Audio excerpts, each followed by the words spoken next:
आज के वीडियो में जिस सेलिब्रिटी के बारे में बात करने जा रहा हूँ एक सुपरस्टार, एक आसमान में चमकता हुआ ऐसा सुपरस्टार जिसकी चमक एक दूर से नजर आती है। ये बंबई पागल, इनके फैंस इनके पीछे पागल है।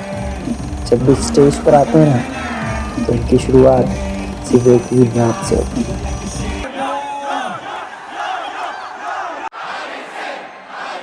नेटफ्लिक्स पर हनी सिंह की बायोग्राफी आई, पर उनमें कई डार्क सीक्रेट्स को छुपाए गए हैं।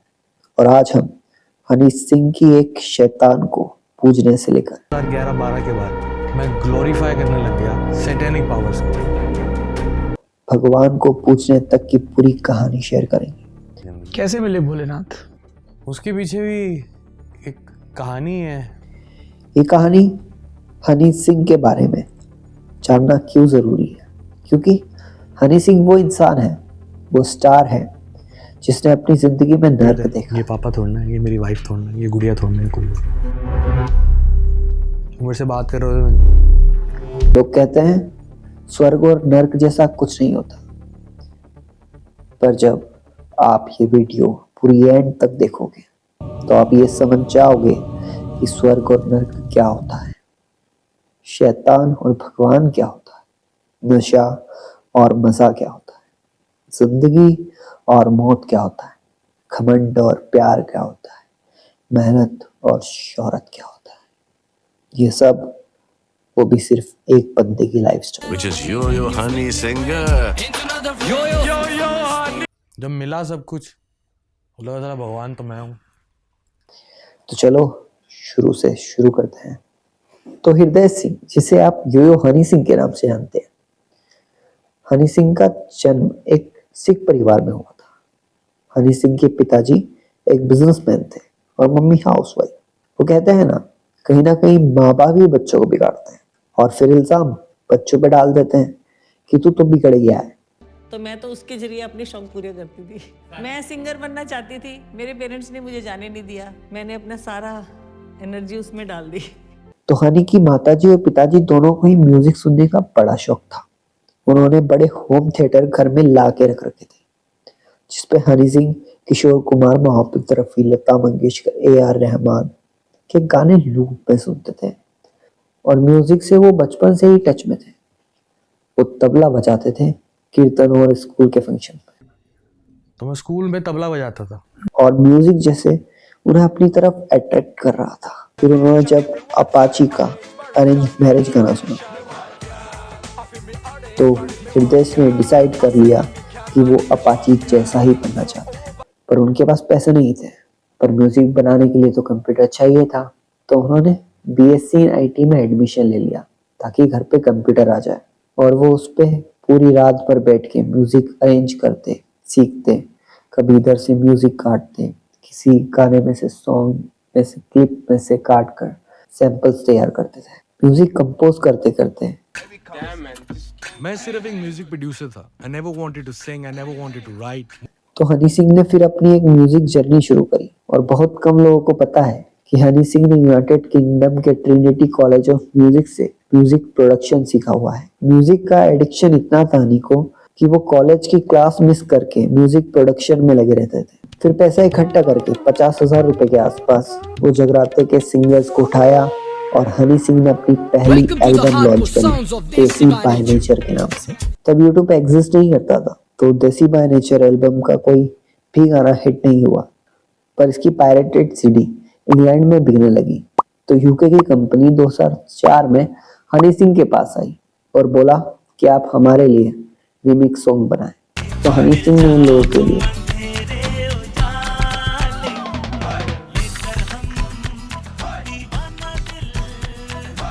और वही उन्हें नाम मिला म्यूजिक किड हनी सिंह। पर ये गाना भी ज्यादा नहीं चला और हनी सिंह फिर लग गए मेहनत करने के लिए। उन्होंने दिन रात एक कर दी। 2007 में अशोक मस्ती, जो उस टाइम के फेमस सिंगर थे, उनके साथ मिलकर उन्होंने सॉन्ग निकाला क्लासी। इतना प्यारा म्यूजिक, सबकी फोन की रिंगटोन वही थी। जिसका म्यूजिक हनी सिंह ने किया था। साथ साथ इंग्लिश रैप भी किया था और ग्लासी सुपर डुपर हिट हो गया। ये वो गाना था जिससे पंजाबी इंडस्ट्री में यो हनी सिंह का नाम एक म्यूजिक प्रोड्यूसर के रूप में जाना जाने लगा।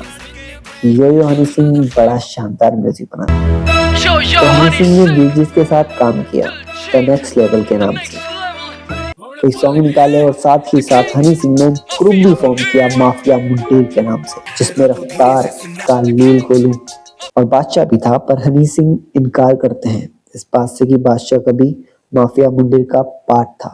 नाराजगी अपनों से होती है, परायों से थोड़ी ना होती है, क्लाइंट से थोड़ी ना होती है। He was just a client for me. पर इन दोनों ने साथ में गाना बनाया, आया गेट अप जवानी, और वो गाना हिट हो गया।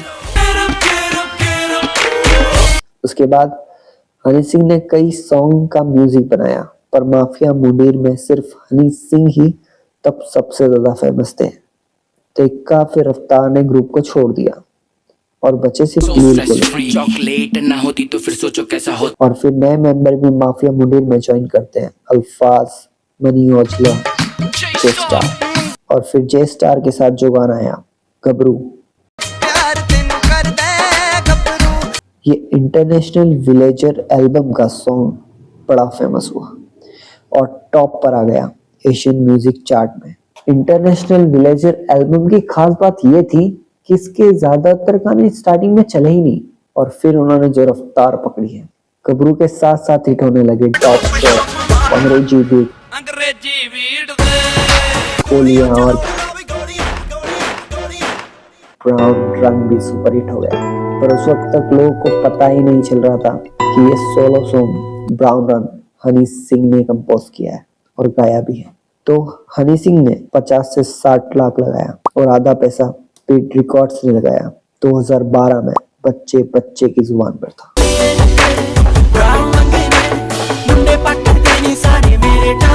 अब इसमें एक जरूरी बात, ब्राउन रंग किसने लिखा यह हमें पता नहीं है। ब्राउन रंग आपने लिखा है जी। इस पे भी वो राजी नहीं है। पर ब्राउन रंग किसके लिए लिखा गया ये मैं बता देता हूँ। चित्रांगदा सिंह, ब्राउन गर्ल, इनके लिए मैंने गाना था। सच्ची बता रहा हूँ, उनके लिए गाना लिखा था। कुड़ियां नी तेरे ब्राउन रंग ने मुंडे पट्टे नी से मुंबई टाउन दे। और रातों रात हनी सिंह को एक ह्यूज सक्सेस मिल गई। हर कोई अब उनके साथ कोलैब करना चाहता था। हो भी क्यों ना, जिस मूवी में हनी सिंह का गाना है वो हिट हो जाए, ब्लॉकबस्टर हो जाए, चाहे वो पार्टी ऑन नाइट हो अक्षय कुमार के साथ, लुंगी डांस हो शाहरुख खान के साथ, या फिर बिग बी के साथ पारी विद भूतनाथ। उस समय हर वक्त बस हनी सिंह ही दिख रहे थे। हनी ने सब किया अपने गानों में, गाड़ी, बंदूक, गोली, लड़की, शराब, पैसा। जिससे आर्टिस्ट को थॉट आते हैं कि इस पे मैं गाड़ी की बात करूं या लड़की की बात करूं या गोली की बात करूं या बंदूक की बात करूं। हर एक चीज का यूज किया हनी सिंह ने। और कहते हैं ना, सक्सेस पाना मुश्किल नहीं है, उसे संभालना मुश्किल है। और हनी सिंह की सक्सेस उनके सर पे चढ़ गई। वो अट्रैक्ट होने लगे शैतानी चीजों की तरफ, ग्लोरी करने लगे सैटेनिक पावर्स को। हनी सिंह नशा करने लगे, दारू, चरस, गांजा, वो भी एक्सट्रीम लेवल पर। और मैं 12-12 जॉइंट पीता था एक दिन के। लोग 2 पी ले तो खत्म हो जाए, एक्सट्रीम किया बहुत। यहाँ से उनका दिमाग खराब और जिंदगी बर्बाद होने लगी और बोतलों पे बोतलें खाली कर देते हैं, गिनती नहीं थी बोतलों की। फिर कहते हैं ना, अगर आपने इस शरीर को खराब करा है तो ये आपको खराब करेगा, और फिर बर्बादी शुरू हुई। तो मैं फिर घर मुड़ा ही नहीं। मम्मी पापा, गुड़िया और शालिनी को मैंने एकदम छोड़ ही दिया था, भूल गया था उनको मैं। और हनी सिंह का दिमाग काम करना बंद करने लगा। दौलत, शौहरत, नशा, औरत, ये सब में घुस गया था। उन्हें समझ ही नहीं आ रहा था कि उनके साथ क्या हो रहा है। वो अपने करियर के पीक पर थे। जो हनी सिंह जैसा बोलना, बच्चे बच्चे की जुबान पे यो यो। जब वो शाहरुख खान के साथ टूर कर रहे थे और रोज स्टार, जिस शो को उन्होंने डिजाइन किया था, उस पर वर्क कर रहे थे। अंग्रेजी तड़का और बनाएंगे इंडिया का पहला रोस्टर। पर चरस, दारू सादा लेने की वजह से 2, 3, 4, 5 फिर उसकी एडिक्शन लग गई। लड़का रखा हुआ था मैंने नौकरी पे जो रोल करता था, मुझे रोल नहीं करना आता। उनके दिमाग में केमिकल रिएक्शन हुआ और उन्हें बीमारी हो गई, बाइपोलर डिसऑर्डर। ऐसी बीमारी होती है कि जिसमें दिमाग मनगढ़ंत चीज़ें इमेजिन करता है विद 1000% श्योरिटी कि ये सब सच है। कई डॉक्टर को दिखाया पर 6 से 7 साल लगे उन्हें वापस रिकवर होने में।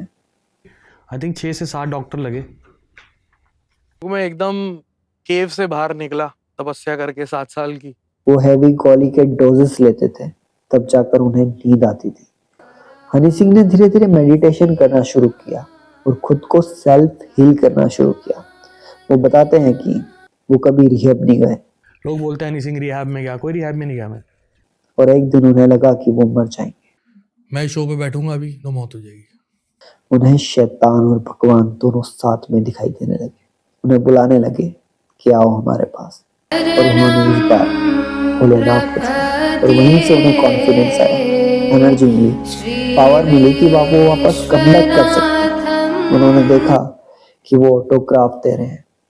बोले अब मुझे अपने सिग्नेचर के लिए खड़ा होना है। उन्होंने कई एल्बम बनाए, कई सॉन्ग निकाले, यो यो हनी सिंह 2.0, यो यो हनी सिंह 3.0, हनी 3.0। ये सब उनके वर्जन लेजेंडरी जो आ रहे हैं।